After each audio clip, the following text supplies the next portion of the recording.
L'engagement citoyen des jeunes et de l'entrepreneuriat. Vous avez, en 2015, fait un peu cette pétition, hein, il peut qu'il soit quitté cet environnement privé à l'international au ministère servi. En tant que premier ministre du Bénin, j'appelle ça engagement citoyen. Tiré si je me trompe. Mais aujourd'hui, en tant que jeune entrepreneur que nous sommes, quelle est notre part de responsabilité et comment est-ce qu'il faut mutualiser cette dynamique entrepreneuriale et l'engagement citoyen sans être en une affaire littéralement ce qui est. Alors moi je crois beaucoup à l'engagement citoyen. Comme je l'avais dit, prenez l'exemple de service public, donc d'être ministre. Oui, la politique est une façon tout à fait de peser sur les choses. Il est évident que entre plusieurs candidats, il y en a un qui va probablement être plus mieux au service d'un pays qu'un autre. Donc c'est tout à fait légitime d'entrer dans la compétition.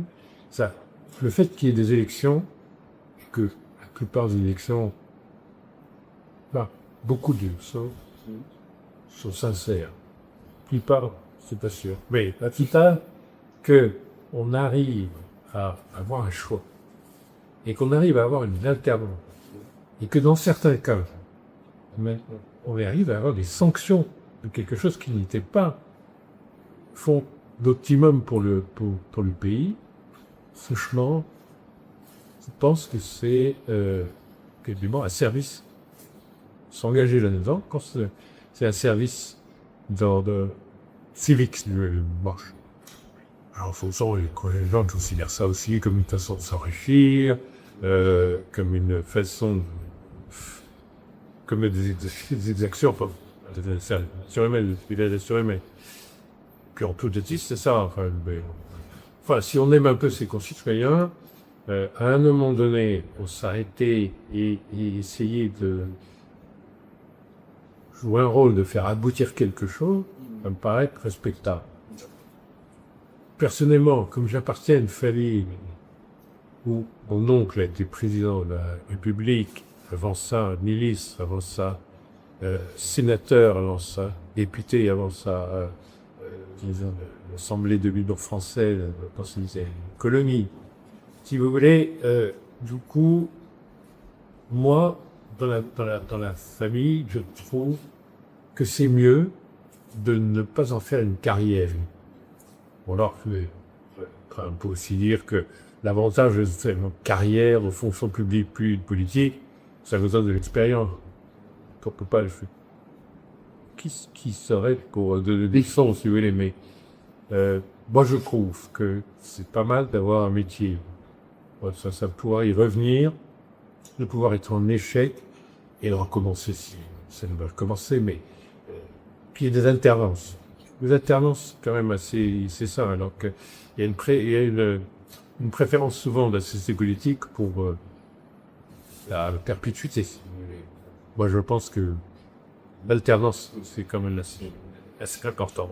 Voilà. Donc, moi, c'est pas ce que je privilégierais. Étant dans ma vie, j'ai passé un an, hein. Mais j'ai été témoin dans ma famille. Et puis, quand j'étais jeune fonctionnaire à l'université en France, que j'étais enseignant, j'étais aussi conseiller d'un premier ministre, mais de la République française, parce que je suis français béninois.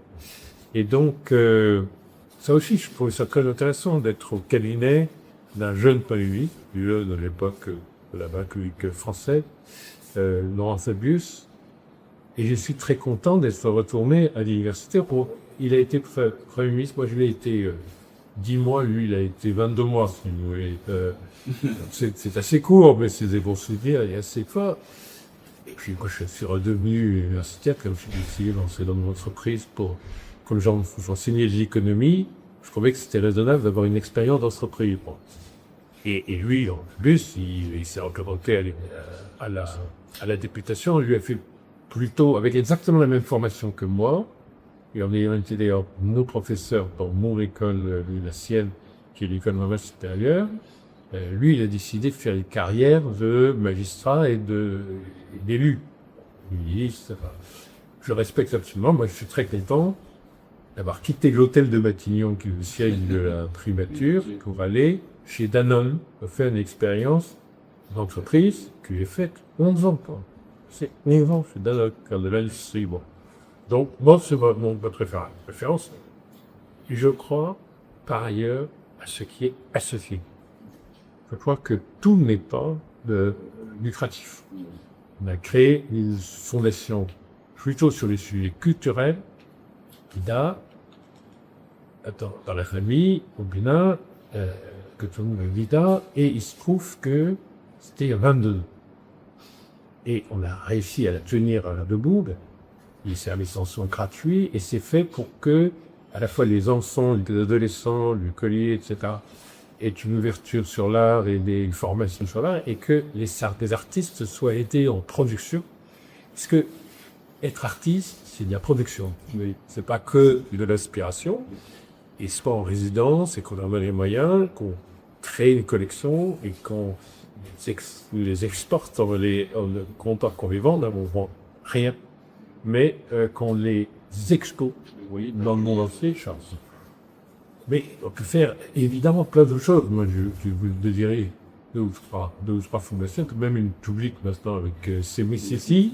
Je pense qu'il y a des choses que là, les gens peuvent ne pas être en politique, mais servir la communauté dans le domaine des fondations, des associations, parce que ça, ça peut accompagner le vie dans le chaîne d'entreprise.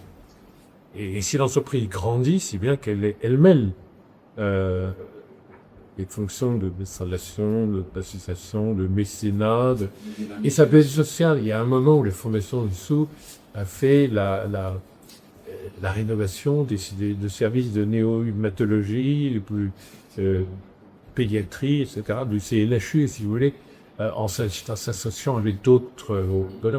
Je pense que l'associatif, c'est ça. Et moi, je prenais un think tank au début.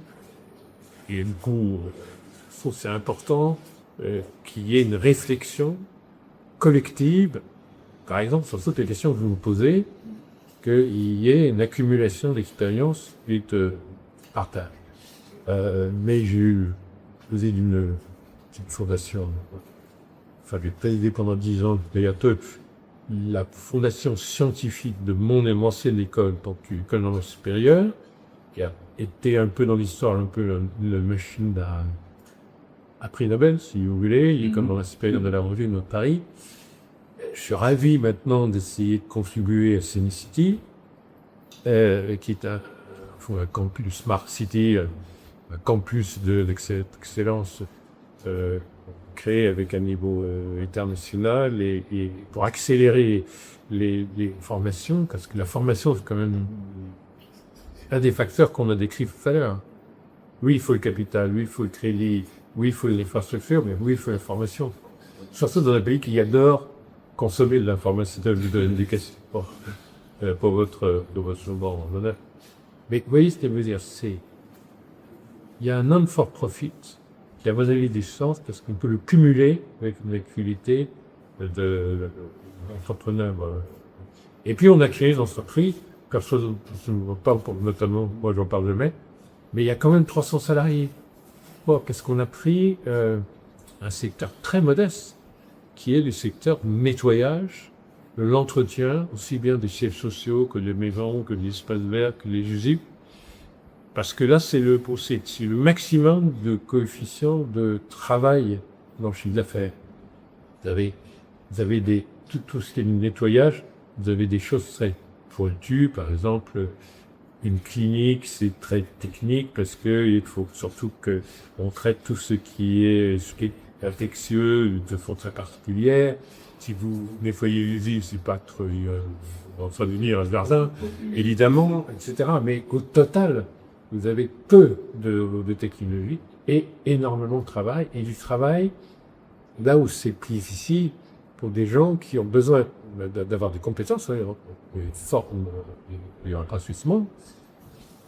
Je l'ai aussi dans vos entreprises, mais vous connaissez les produits, parce que les produits peuvent être un peu dangereux, connaître très bien.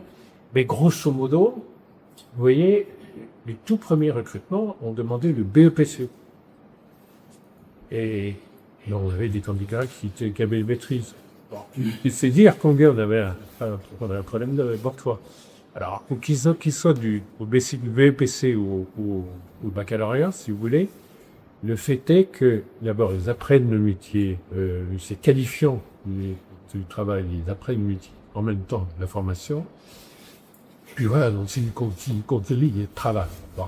Donc, moi je pense qu'on peut que s'engager. C'est ça, à mon avis, ça c'est citoyen, c'est aussi citoyen. Être entrepreneur, c'est citoyen, notamment si on est capable de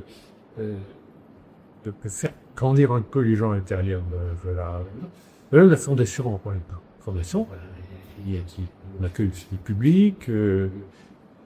En un temps, on en a probablement, je crois qu'on 7 millions de gens sont passés par ce qu'on faisait. Donc il y a forcément beaucoup de gens là-dedans. Donc, et ils se forment au Canada.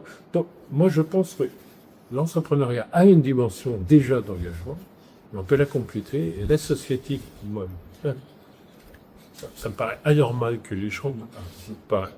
Et la politique, moi je respecte la politique parfois. Je sais très bien,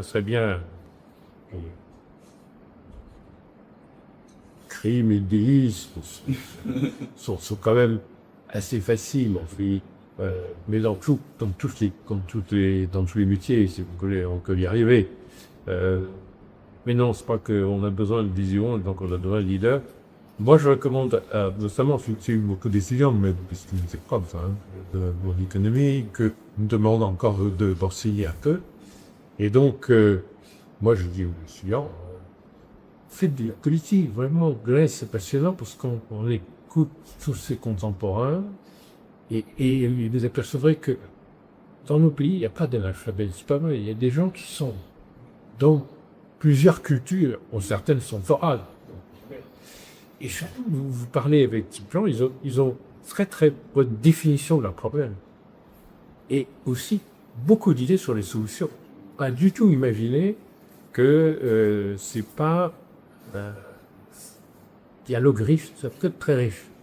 Et en fait, quand vous faites les campagnes électorales, vous écoutez beaucoup plus que vous parlez. Et comme vous parlez, en fait, vous parlez de la même chose chaque fois. Tandis que quand vous écoutez, les gens vous apprennent des choses différentes où que vous alliez. Pour en faire une carrière, à mon avis, qui n'était pas intéressant. Faire des allers-retours avec ta vraie vie sur le bureau.